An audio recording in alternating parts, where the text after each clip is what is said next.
Hey everyone, it's Alex and I'm here with Kyle from the team, and I thought that because you've seen Kyle in a few videos now and he's been around in Vietnam and living here and working with Ninja Teacher, thought I'd let him share a little bit about his experience of teaching English abroad and how he found Ninja Teacher and the whole experience that he's had out here, because Kyle's also teaching part-time, so he'll share a few insights and experiences of what that's like.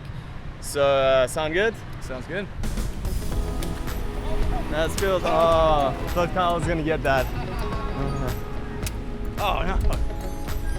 Harder than it looks. Yeah, Yeah, that's. I wouldn't leave it with the bike. Stop!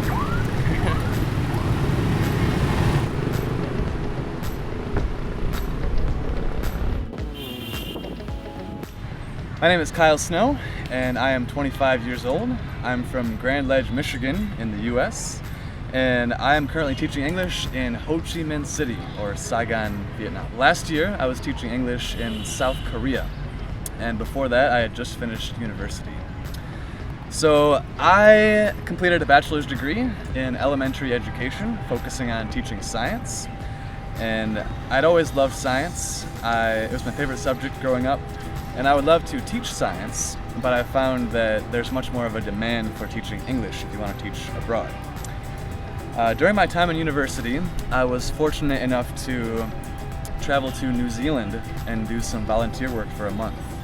And during my time there, I found that I just fell in love with exploring a new country, things that are different from my home country, and I just love that travel experience. So that led me to doing a portion of my student teaching abroad in the Dominican Republic. And there I was able to stay with a host family and practice my Spanish a little bit and immerse myself in the Dominican culture. And I loved that too. So after I graduated, I knew I wanted to teach, but I also wanted to travel. So I looked into the best way to do that, and that is to teach English abroad. I chose to teach English in Vietnam for a couple reasons. One is because it's very common to teach for only 15 to 20 hours per week here.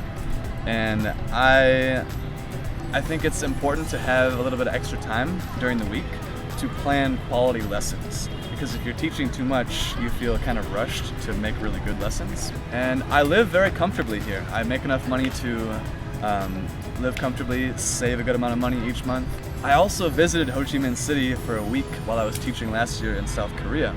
And I fell in love with just the whole culture here, the people. The people, compared to Korea, in my experience, here are very outgoing and friendly and willing to practice their English. They're very eager to help out foreigners. Any level of English they have, they're willing to speak with you. Even I had people here speak just fluent Vietnamese to me, trying to help me out with directions or finding something in a store, and it's just so welcoming to be here. That leads me to another awesome job that I also worked part-time for. Even before I left South Korea, I had been following this YouTube channel called Ninja Teacher, and it's about a person who taught in South Korea last year and worked his way into doing helping teachers come to Asia to get started teaching. And during my time at home, after I finished in Korea, I was planning to come to Vietnam. He made a video that he was hiring, looking to expand his business. So I jumped on that train and applied for that position, and I came to Vietnam to work with him.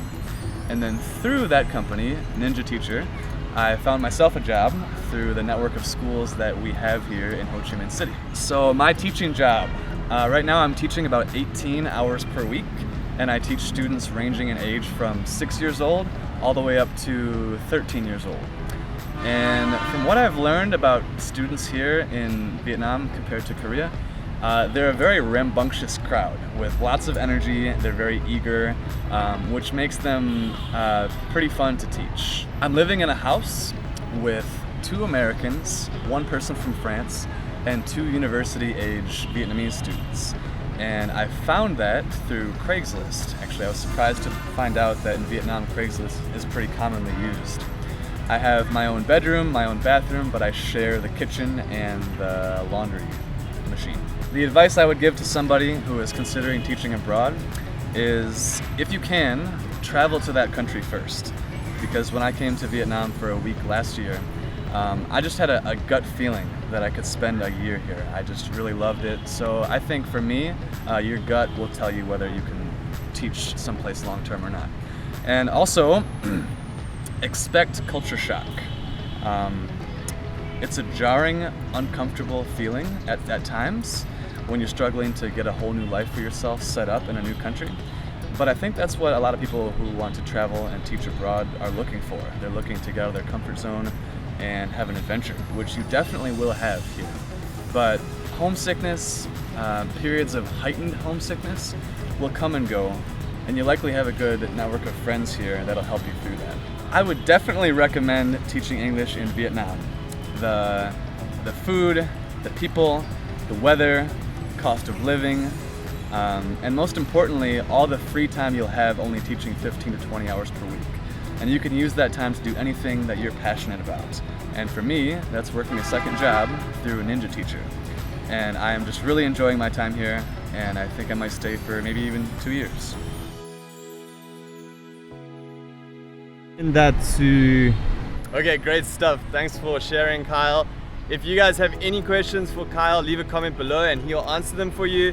If you aren't subscribed, make sure to hit that subscribe button and stay tuned for more videos about teaching English abroad.